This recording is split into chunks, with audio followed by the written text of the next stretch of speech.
Assalamualaikum warahmatullahi wabarakatuh dan salam sejahtera kepada seluruh rakyat Indonesia. Pada hari ini saya Cikgu Syahrul. Hari ini saya akan kongsi kepada anda semua teknik membina rumusan yang mudah. Sesi persekolahan semua terpaksa ditangguhkan kerana memberi laluan kepada kita punya Kementerian Kesihatan untuk membantras bersama-sama dengan kita membantras penularan ataupun memutuskan penularan COVID-19 ini. Jadi di sini saya ingin berkongsi kepada semua pelajar-pelajar yang akan meneliti peperiksaan SPM khususnya kertas bahasa Melayu. Saya harap perkongsian ini bermanfaat untuk semua. Boleh digunakan menjelang SPM kelak sambil mengisi masa lapang anda semua ketika berada di rumah sekarang, kerana tidak dibenarkan untuk berjalan kemana-mana pun, cuma merehat ataupun cuma stay di rumah. Dengan izin, just stay at home. Jadi semoga perkongsian ini bermanfaat untuk semua. Ku akan menjagamu selama hidupku ini. Ku kan tetap di sampingmu walau apa terjadi. Pendahuluan karangan, iaitu pendahuluan rumusan. Kita boleh gunakan dua teknik pendahuluan rumusan. Cuma apabila kita buat rumusan yang penuh, kita kena pilih satu saja. Contohnya macam ni. Soalan, baca petikan di bawah dengan teliti dan kemudian buat satu rumusan tentang akibat pengambilan gula berlebihan dan cara-cara mengawalnya dalam masyarakat. Panjang rumusan tidak melebihi daripada 120 patah perkataan. Jadi di sini yang seperti kita tahu, ini ialah tukar kepada ayat yang sinonim ataupun seerti untuk pendahuluan. Terusnya, pengambilan gula berlebihan, jawapan untuk isi tersurat. Manakala cara-cara mengawalnya dalam masyarakat, jawapan isi tersirat. Semua isi tersurat dan isi tersirat apabila digabungkan, maksimum mesti ada 8 tapi boleh lebih berdasarkan kita punya bilangan patah perkataan nanti. Sekiranya isi tersurat kita ambil 6, maka isi tersirat kita mesti ada 2. Mesti ada 8. Apabila digabung, dia mesti ada 8. Sama ada kita pilih isi tersurat 6 atau 7, manakala jawapan untuk isi tersirat 2 ataupun 3. Kalau kita pilih 6, isi tersirat kita 2.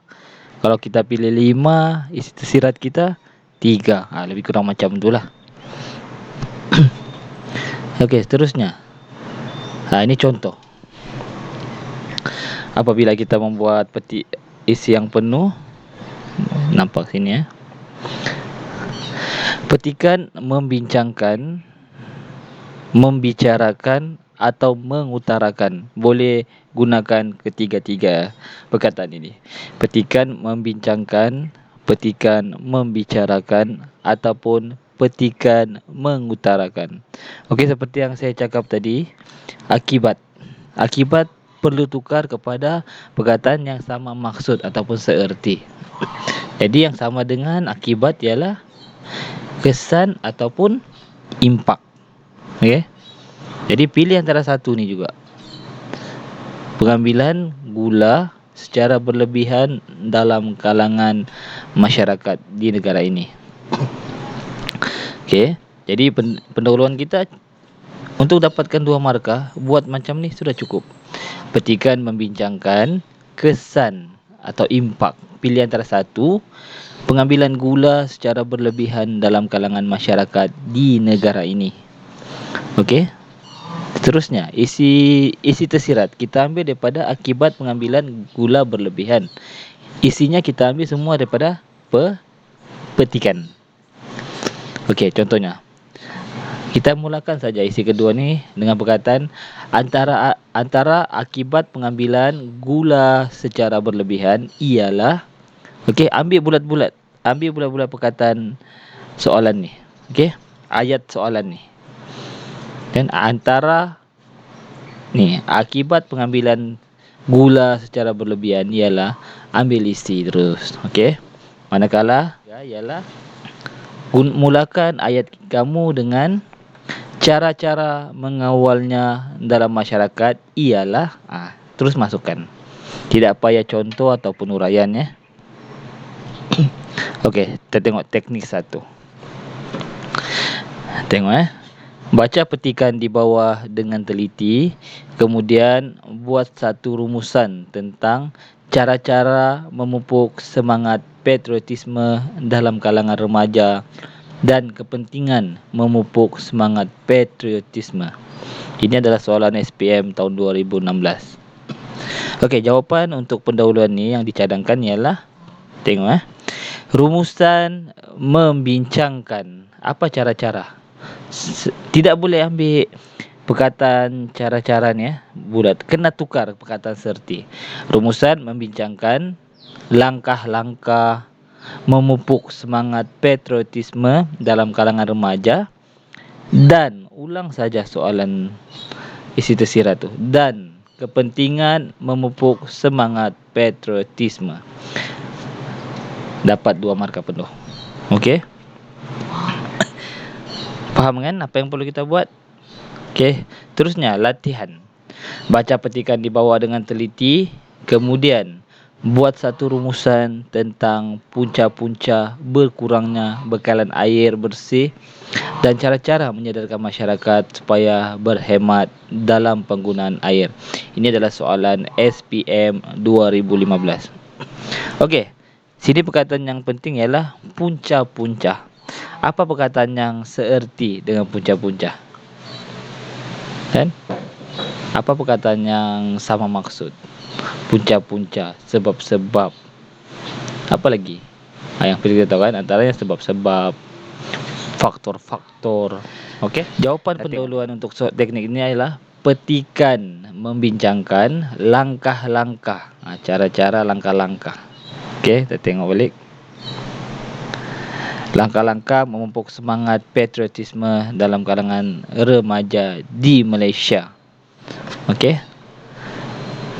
Jadi untuk jawab soalan ni, kita jawapannya adalah cara-cara langkah-langkah. Okey, latihannya baca petikan di bawah dengan teliti, kemudian buat satu rumusan tentang punca-punca berkurangnya bekalan air bersih dan cara-cara menyadarkan masyarakat supaya berhemat dalam penggunaan air. Ini SPM 2015. Okey, itu latihan ni. Apa yang kita boleh buat? Petikan membincangkan ataupun rumusan membincangkan apa punca-punca. Apa perkataan yang sama maksud dengan punca? Okey. Punca-punca, faktor-faktor, boleh? Boleh kan? Punca-punca, faktor-faktor, sebab-sebab, kan? Sebab-sebab berkurangnya bekalan air bersih dan cara-cara menyadarkan masyarakat supaya berhemat dalam penggunaan air. Okey, yang perkataan yang tidak perlu tukar. Okey, sini ada teknik Sambungan air dalam pendahuluan rumusan. Tempat. Di ujungnya kita boleh buat tempat di negara kita ataupun di Malaysia. Kalau siapa, kita boleh gabung dalam kalangan masyarakat ataupun dalam kalangan remaja, dalam kalangan pelajar, bukan di kalangan, dalam kalangan. Okey, yang paling penting, beza antara rumusan membincangkan dan petikan membincangkan. Dua ni berbeza Okey, rumusan membincangkan, dalam rumusan mesti ada isi tersurat dan isi tersirat. Seperti yang kita tengok tadi kan, ada isi tersirat dan isi tersurat. Ni. Dan kepentingan, tengok, boleh lihat di sini anak panah ni ada dan. Jadi dia gunakan rumusan. Okey. Petikan, manakala petikan pula. Petikan membincangkan. Dalam petikan hanya ada isi tersurat sahaja. Dia boleh faham kan, sekiranya dalam soalan terdapat isi tersurat dan tersirat dinyatakan dalam soalan, maksudnya kita gunakan rumusan membincangkan. Tapi apabila dia cuma letak isi tersurat saja, maksudnya kita gunakan istilah petikan membincangkan. Okey. Ni kata kunci untuk isi tersurat ialah, okey, kita boleh lihat semua di sini kata kunci. Kalau sekiranya kesan, perkataan-perkataan yang boleh digunakan ialah implikasi, impak, natijah, akibat atau efek. Okey, manakala kalau faedah, manfaat, kebaikan, kepentingan, keutamaan dan kelebihan. Kalau fungsi pula, kita boleh gunakan peranan, fungsi, tanggungjawab. Manakala langkah, cara, usaha, kaedah, tindakan, inisiatif. Terusnya yang terakhir ialah punca.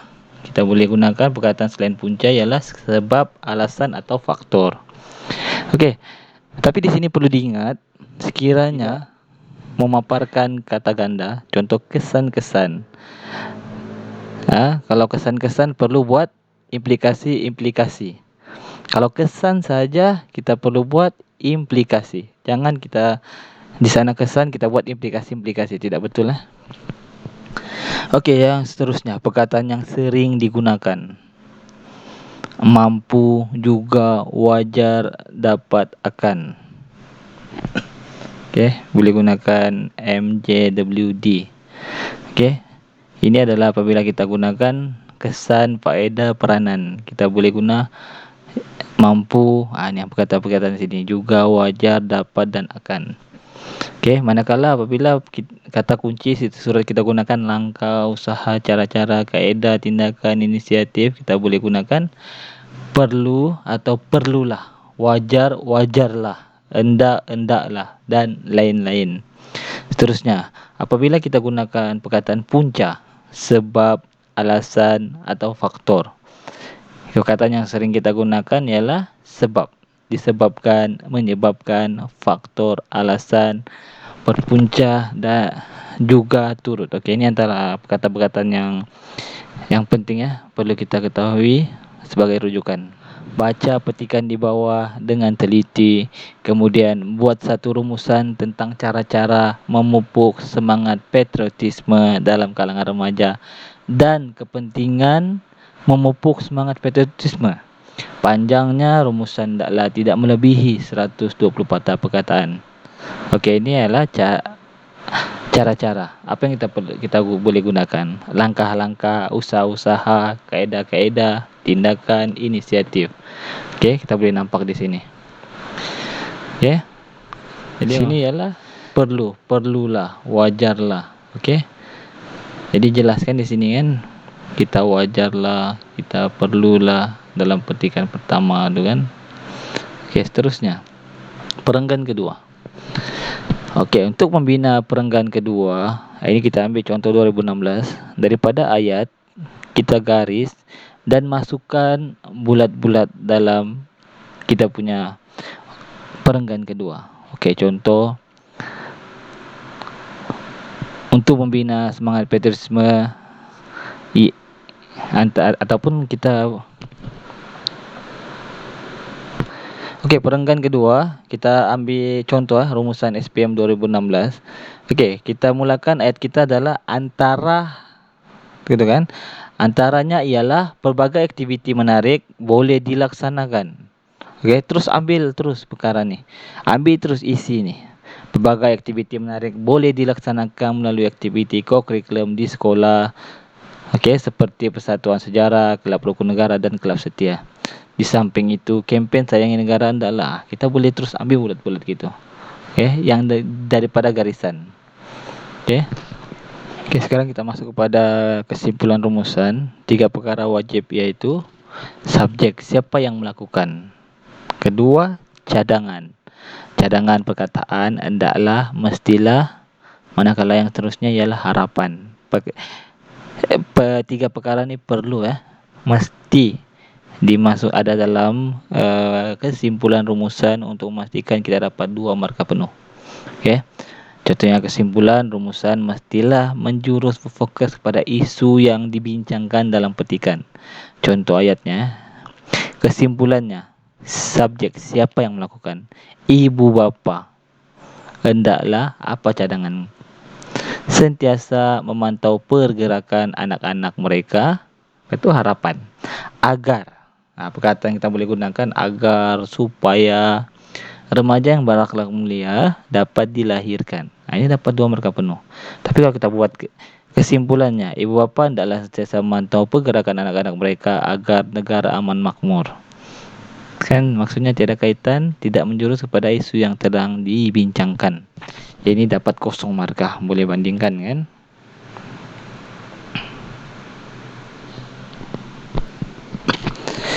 Okey, suka sini saya jelaskan sekali lagi. Okey, untuk buat rumusan kita mesti ada 4 perenggan. Okey, pertama ialah pendahuluan, isi tersurat, isi tersirat dan penutup kesimpulan. Okey. Jawapan untuk isi tersirat ialah kita tidak boleh ambil daripada petikan. Itu kata kunci dia. Kita kena fikirkan sendiri. Okey, kita perlu fikirkan sendiri. Jawab soalan ini dahulu di kertas 2 kita, kerana ini ialah lubuk markah, iaitu 30 markah. Dicadangkan pendahuluan 10 patah perkataan, isi tersurat 70 patah perkataan, manakala isi tersirat 25 patah perkataan. Kesimpulan 15 patah perkataan menjadikan perenggan kita dalam lingkungan 120 patah perkataan. Rancang perenggan anda dengan teliti. Rancang perenggan anda dengan teliti, kerana sekiranya tersilap anda akan rugi. Okey.